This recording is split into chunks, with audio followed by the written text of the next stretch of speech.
Pada video kali ini kita bakalan membahas tentang masuknya agama Islam ke Indonesia. Seperti kita tahu, agama Islam merupakan agama yang paling banyak dianut masyarakat Indonesia, yaitu sekitar 87%. Lalu bagaimanakah proses masuknya agama Islam ke Indonesia? Mari kita bahas guys. Untuk mengulik proses masuknya agama Islam, kita perlu membedah teori terkait masuknya agama Islam ke Indonesia guys. Teori tersebut yaitu teori Gujarat, teori Mekah, dan teori Persia. Teori Gujarat. Teori ini didukung oleh Snook Horgrove, Willem Sotherham, Bernard Fleck, dan J. Pitt Nepel. Menurut teori Gujarat, Islam masuk ke Nusantara sekitar abad ke-13, dibawa oleh para pedagang Islam dari Gujarat. Gujarat itu wilayah India ya guys. Lalu apa sih yang menjadi dasar dari teori ini? Ada dua bukti yang mendukung teori ini guys. Pertama, batu nisan Sultan Malik al-Saleh, Sultan Samudra Pasai yang meninggal tahun 1297. Batu nisan Sultan bercorak Gujarat, India. Hal ini diyakini oleh para sejarawan sebagai bukti kuat bahwa pengaruh Gujarat telah ada di Aceh.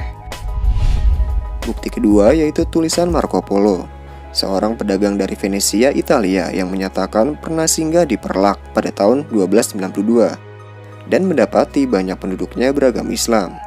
Marco Polo juga menyebutkan peran dari pedagang-pedagang India yang aktif dalam penyebaran agama Islam. Teori Mekah. Teori ini didukung oleh Buya Hamka dan J. Van Leer. Menurut teori Mekah, pengaruh Islam telah masuk ke Nusantara sekitar abad ke-7, dibawa langsung oleh para pedagang Arab. Dasar teori ini adalah adanya pemukiman Islam tahun 674 di Baros, pantai sebelah barat Sumatera. Para pedagang Arab tersebut juga melakukan pernikahan dengan penduduk lokal sehingga agama Islam semakin menyebar di Nusantara. Menurut Hamka, kedatangan awal bangsa Arab tersebut tidaklah dipengaruhi oleh faktor ekonomi, tetapi lebih kepada motivasi dan dorongan untuk menyebarkan agama Islam. Menyanggah teori Gujarat, menurut teori Mekah, Sultan-Sultan Pasai menggunakan gelar Al-Malik, gelar yang lazim dipakai di Mesir saat itu.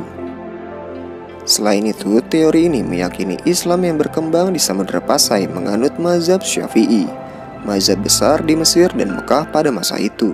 Sedangkan daerah Gujarat menganut mazhab Hanafi. Kalau kalian belum tahu apa itu mazhab dalam Islam yaitu pandangan tentang hukum yang berlaku. Misalnya tata cara sholat, hukum memakai cadar, dan lain-lainnya. Dalam Islam ada 4 mazhab utama, yaitu mazhab Hanafi, Maliki, Syafi'i, dan Hambali. Teori Persia. Menurut teori yang didukung oleh Husain Jaidiningrat dan Umar Amir Hussein ini, Islam di Indonesia dibawa masuk oleh orang-orang Persia sekitar abad ke-13. Kalangan ahli sejarah sering menyebutkan Kepulauan Nusantara sebagai bagian dari wilayah operasi dakwah dan wilayah dagang kerajaan Persia di masa lalu. Bukti pendukung teori ini adalah adanya upacara tabut atau tabui. Upacara tabut diperingati setiap tanggal 10 Muharram di Bengkulu dan Sumatera Barat untuk wafatnya Hasan bin Ali dan Husain bin Ali, cucu Nabi Muhammad. Perayaan ini disebut juga dengan perayaan Asyura. Perayaan Asyura ini juga merupakan ritual tahunan di Persia.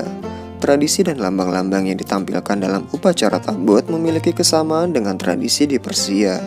Selain itu, kesamaan tradisi Persia juga dapat kita lihat pada perayaan Maulid Nabi atau Maudul Lompoa di Cikoang, Takalar, Sulawesi Selatan.